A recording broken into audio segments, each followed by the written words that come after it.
and encouraging unity among the people of different political persuasions to fight for liberation. He was a pioneer of broadcasting in the post-apartheid South Africa.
Thank you, ladies and gentlemen, the President, distinguished guests, fellow South Africans.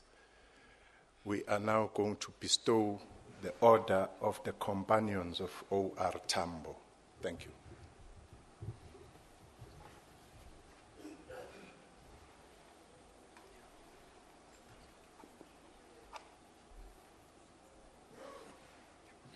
Ambassador Nuruddin Jodi.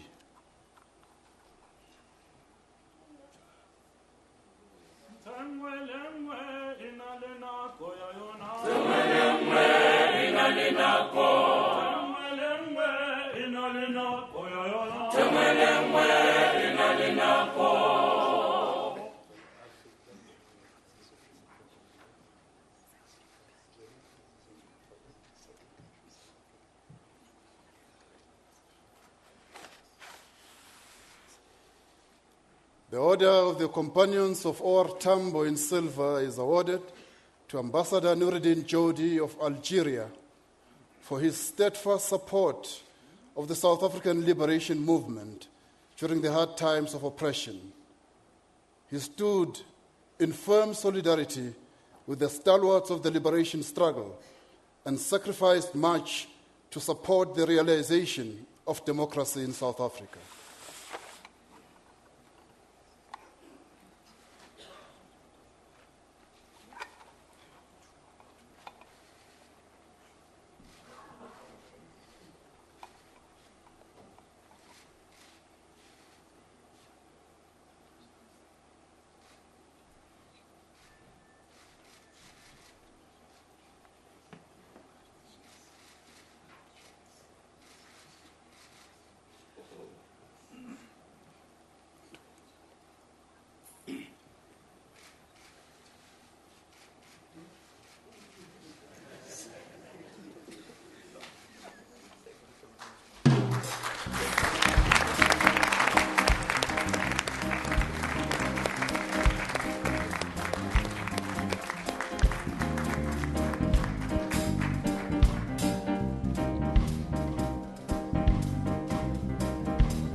Maria Kint.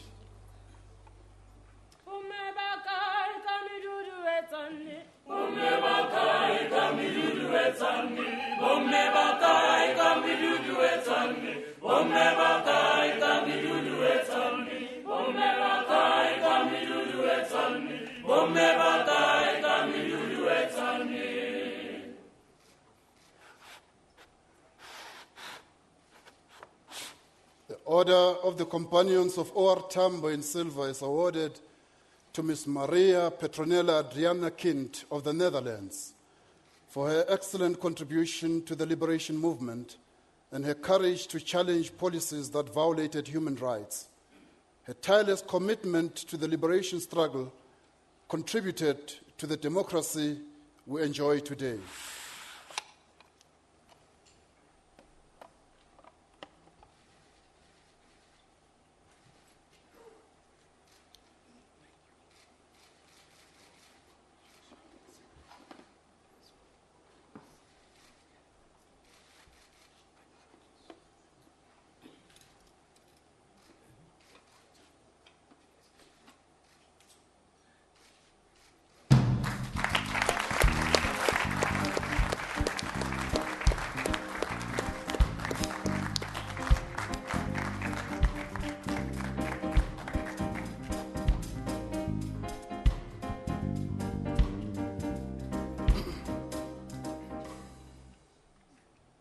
Her Excellency President Michelle Bachelet.